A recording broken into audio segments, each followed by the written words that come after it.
Hey everyone, welcome to the Parts Girl podcast. I'm really excited to have Kyle and Paul with me. Welcome, guys. Hey. I've been waiting so long to interview you guys, I feel like. So I feel like I'm interviewing celebrities right now. Oh, This is great. Not yeah, celebrities, we're but excited to this be is on a the lot of spot fun. for sure. Yeah, we are. We see it all the time What everywhere. you do? That's cool. I see You're always up in my feed. You might not feel like it, but your stuff is always in my feed. Oh, that's so cool.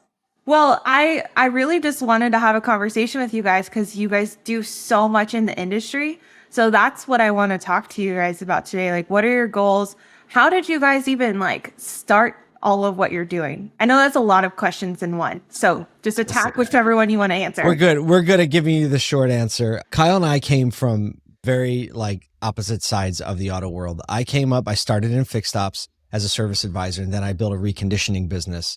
Kyle, on the other hand, started from working in sales and then just making his way through manager and trainer and he was on that path.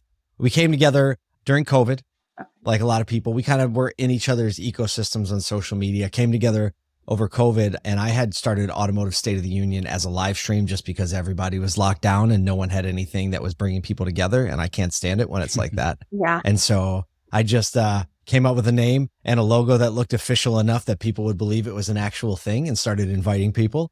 And thousands of people showed up. All the guests said yes, and just really kept doing that. And that community kept rallying around that. Kyle was in that community from the very beginning. And he and I, we just, there was a point, I think it was at a digital dealer when we met in person for the first time. And the first time we ever met, actually, I don't know how much we told this story. It's like 6 a.m. when crazy people wake up to run for some reason. And he convinced me that it was a good idea. And I'm on this little scooter in Tampa. It's dark out. And I just see this group of people kind of gathered over in a park for a strange reason. And I was like, oh, that's Kyle. And I was like, this is the first time we meet in person. It was great. Oh. And kind of that conversation. I mean, you can tell the rest of the story from there, Kyle. Yeah, I mean, it was very clear. I mean, we had obviously, spent some time together on Zoom calls and things like that before. And it was just clear that we had very similar beliefs about the industry. We're aligned on our thoughts and our desires for the industry. And so I think we got off, we had a main stage panel, and we get off the stage and Paul just leans into me and he goes, we have to do something together. Right. And I was like, okay, I don't know what that looks like, but let's do it. Right. And our families met, and it was just very clear that we just desire good for the industry. And that comes in a bunch of different facets. And the way it works it out in the ASOTU world is hey, we know that when people work together, join together as community, instead of just hearing and receiving things, but actually being engaged in everything that they're doing. And whether that be at our events or in our media or in just the text messages and the DMs and the way that we hope to communicate in the industry, that it's very familial and very community oriented in this way that we're drawing together the people that have the same heart set and mindset toward a progressive industry that is seen by culture as a wonderful industry to both work in and do business in. And we think that ASOTU now, after what we've been a little right at a year and a half in a quote unquote official company, and all the paperwork, and we send it to the government and stuff like that. Okay. That we're on this trajectory to really, we've shortened it to say we want to elevate the culture within the industry and rewrite the perception of our industry.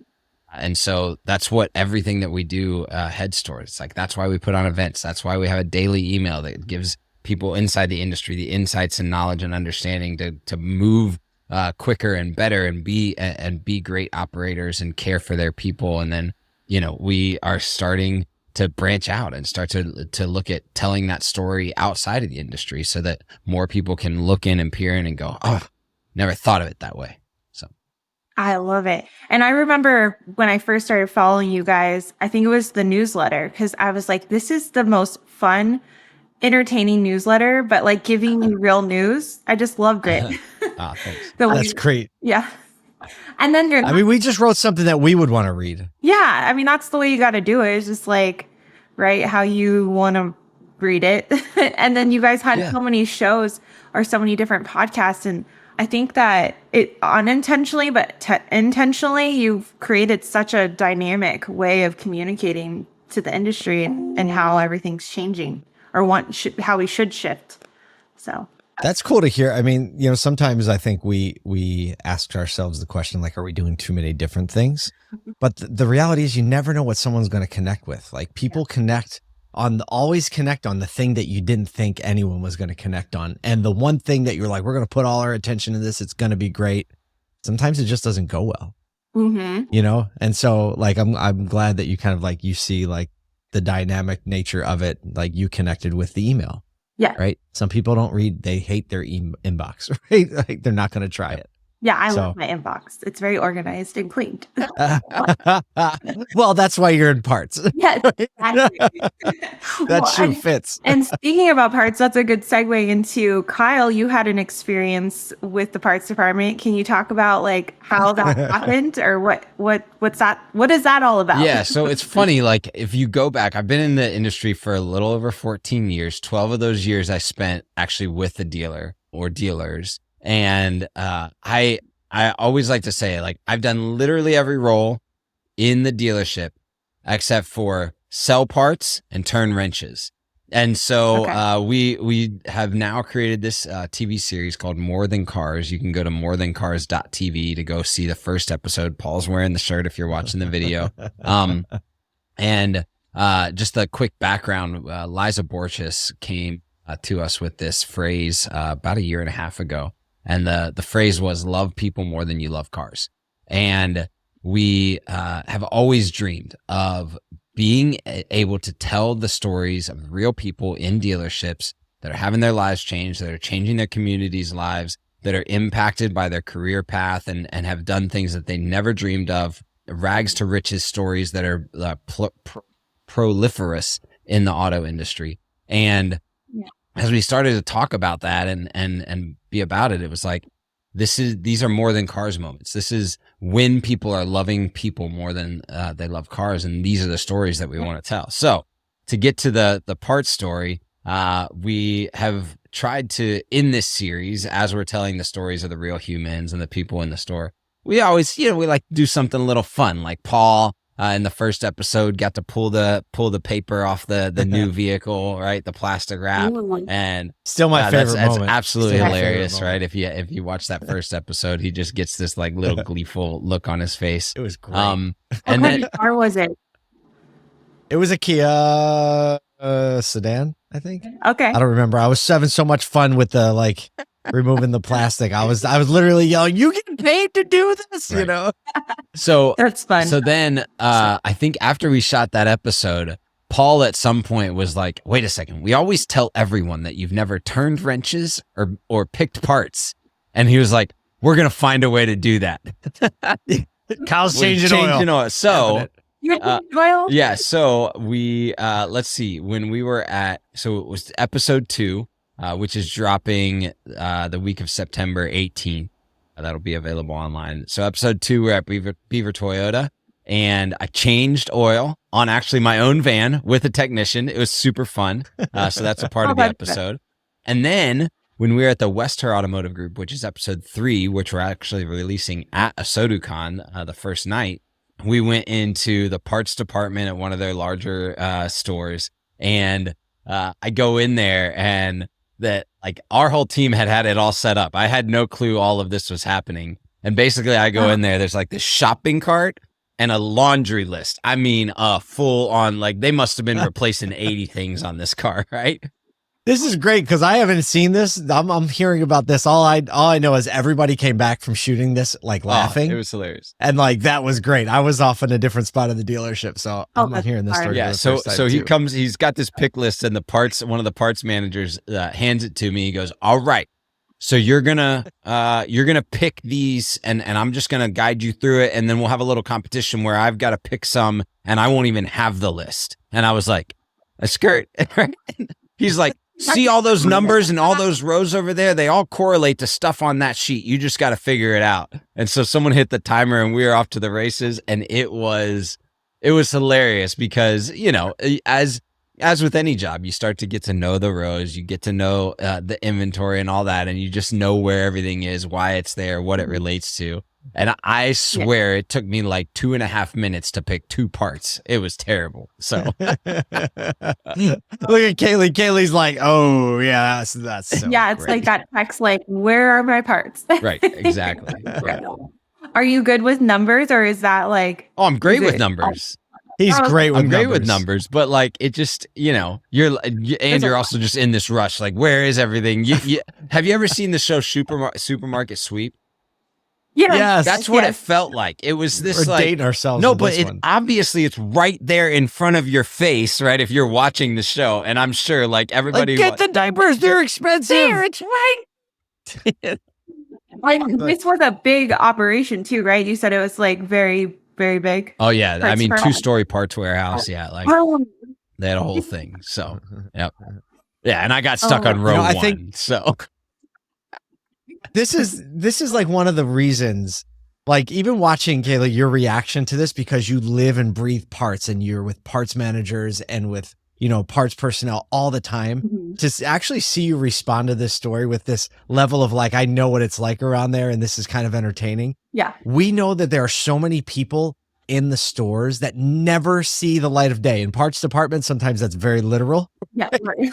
But like all these stories in technicians and parts and even in sales, like these folks aren't the ones that are featured on, a 40 under 40 list Mhm. or in automotive news or are able to go to events like, industry events like Digital Dealer. Yeah. And so we wanted to go in to the ground level of the stores and say, how can we identify the people that are just in the business? That's what they do for a living, but they also have this passion for one another, for community, for personal growth that is about more than cars, which is why we titled it that, because everyone has a more than cars moment, right? Everyone has families. Everyone has these things that happen during the day in a dealership where you support somebody or somebody from the community comes in, is able to be served. And we know that the automotive industry is like the epicenter for retail of those stories. So we're like, how can we get into the stores and bring those out in a way that literally with like, it's like one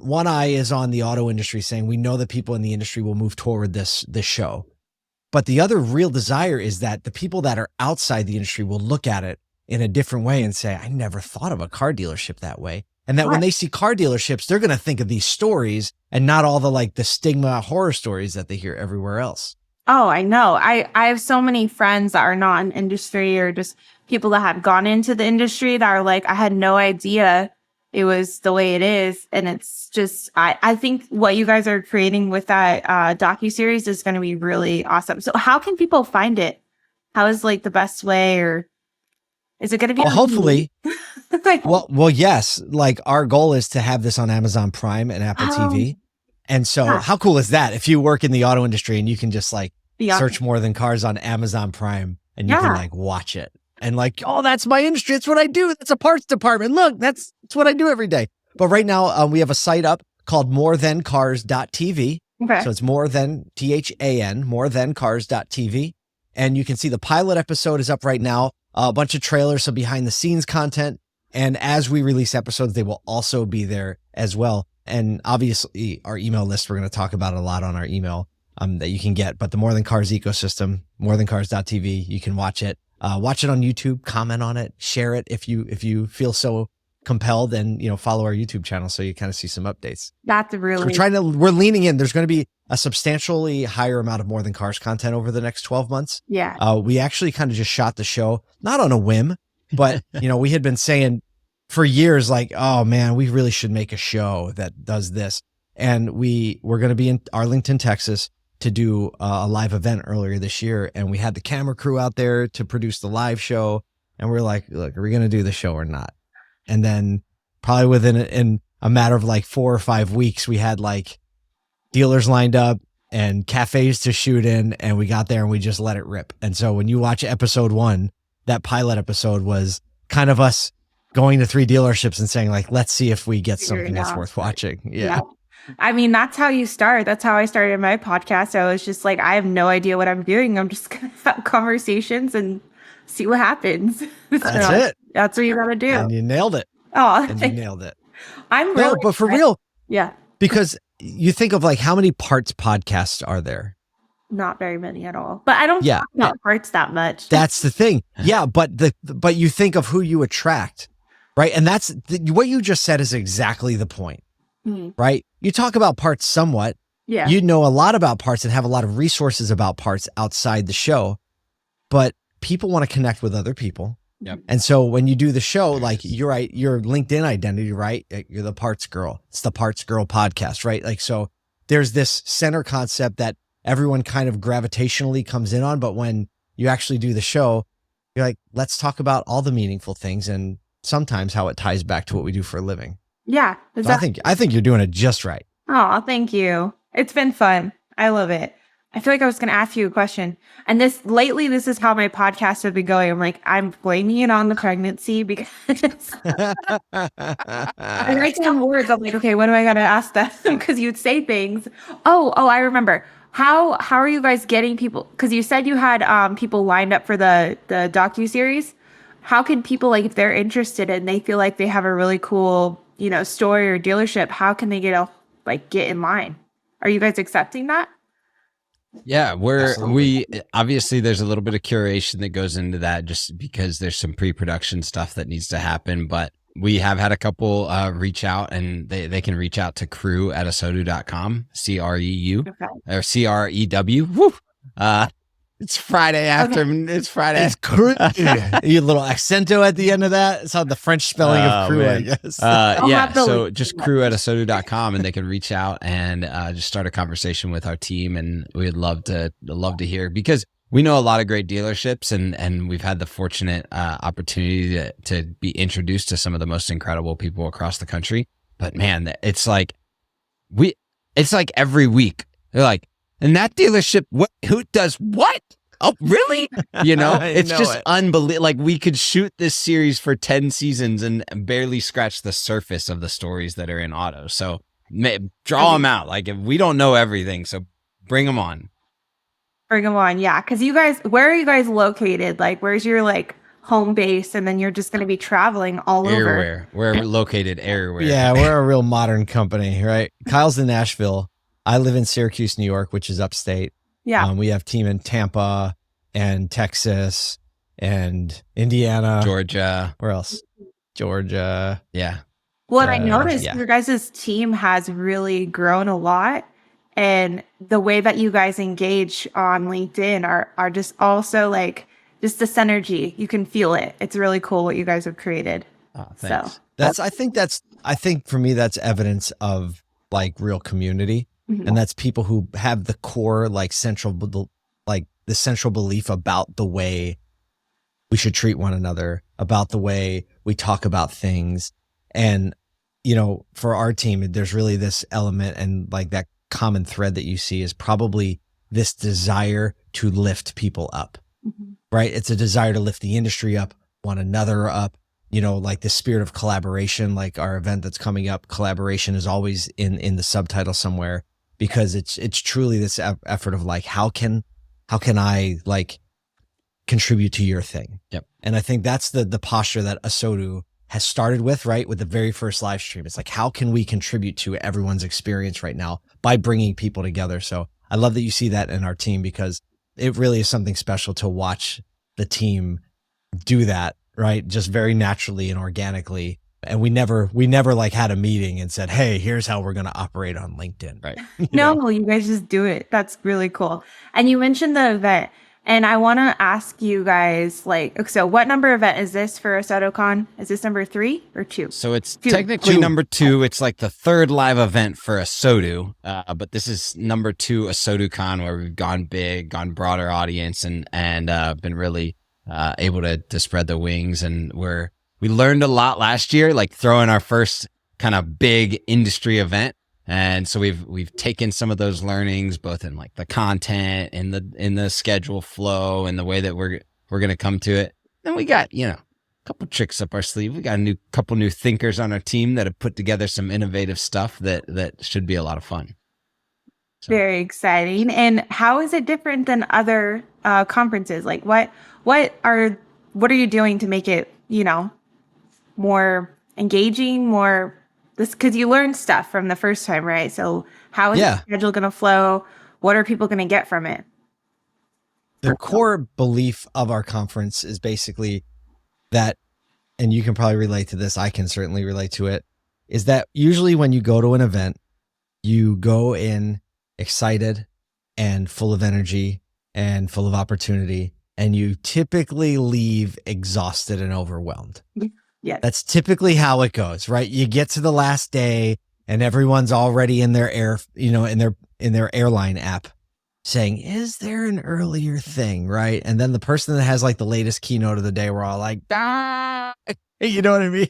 Because that's just human nature, right? People start to do that. So we set out and said, how can we craft an event that actually gets better as time goes on, to the point when by the time they leave, people are leaving energized, right? And not exhausted. Yeah. They're leaving inspired and not overwhelmed. And so what we've done is really curated environment and experience throughout the whole thing, so that people would actually, their minds would be open to like receive all the great substance, because we have great practitioners, lots of dealers, lots of managers, and people that are doing the work every day on these panels. So people show up Monday night, welcome reception. That's just a hey, nice to know you. We're going to have some great live music, a live band, some drinks, and just the time to get settled in.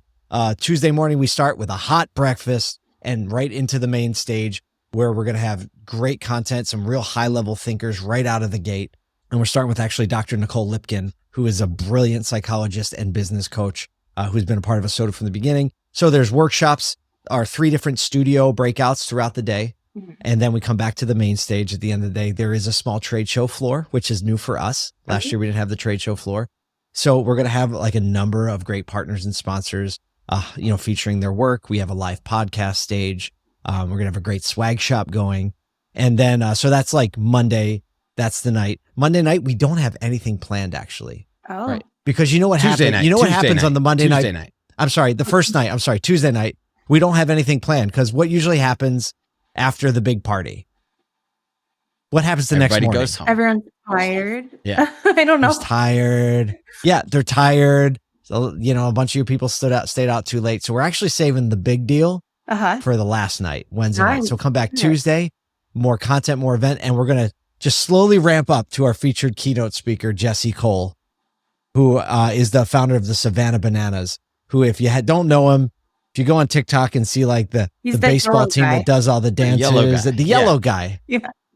you gotta check him out. ESPN. He's going to talk about experience. We just had him on our podcast, and he blew our minds. Like, you don't know what He to left expect. Kyle myself I went and away, Paul a little bit speechless. We were like, how did that Wow. happen just now? I was surprised. Oh, and I like how you guys are like leading up, whereas normally I feel like conferences are like bam and then down. Yes. Yeah. Yeah. And so Jesse comes on, and Jesse's gonna like wrap up the sessions, and then after Jesse, the food comes out, the drinks come out, and we're bringing Nashville's like top level party band called 12 South. They were at our event last year, and they have 12 people, right? So there's like lights and dancers, and the band is just disgustingly good. Banana, like, And they're bringing more people this year. So I don't even know who the extra people are going to be. they got more dancers, Oh, right? And they play all the hits. More dancers? Is So that- you're like 2 songs in, you're like, well, I knew those. 3rd song, you know that one. 4th song, you singing along to that one. It's going to be a ton of fun. You know they're whipping out T Swift this year. They have Oh, to. yes, absolutely. Oh, that's going to be so much fun. I'm so bummed I'm missing it, but I'm going next year. Good. Yes, please. We'll get you early. So, Yes. Very good reason. Yeah. So we're going to have that party. And then Thursday morning, right? Everything's done. We were like, let's just provide a little environment with some coffee and an area where people can say goodbye, oh, I like right? that. Where people can kind of walk through on their way to their flight or their way out, have those last few conversations and hugs, and just be ready, like refreshed and ready to go back and bring all the things that they learned and all the inspiration back to the people that are at their stores. So what's different? We hope that level of thoughtfulness Yeah. is what people walk away feeling inspired and engaged and feeling like they have a new community at their side that they can call for questions. And like, so, we'll see if it's idealism after the event. I think it'll be great. My big question is like the trade show, like expo area, because you guys didn't do that before. And that's where I feel like a lot of times, vendors just kind of get forgotten. But I feel like with your guys' energy and the way that you guys lay things out, I don't think that's going to be the case for the vendors. Yeah. So there's a couple of things that we did. One is we level set it. So like we engaged with a contractor to make sure that every single booth looks exactly the same. So there's none of these like big bombastic things hanging from the ceiling. And then like the little guy that just basically, started their company and all of a sudden they've just got like the little pop-up that they bought off Amazon Prime, So they all look the same. They, we made it cost efficient for them and easy to set up, whether they're massive company or smaller company.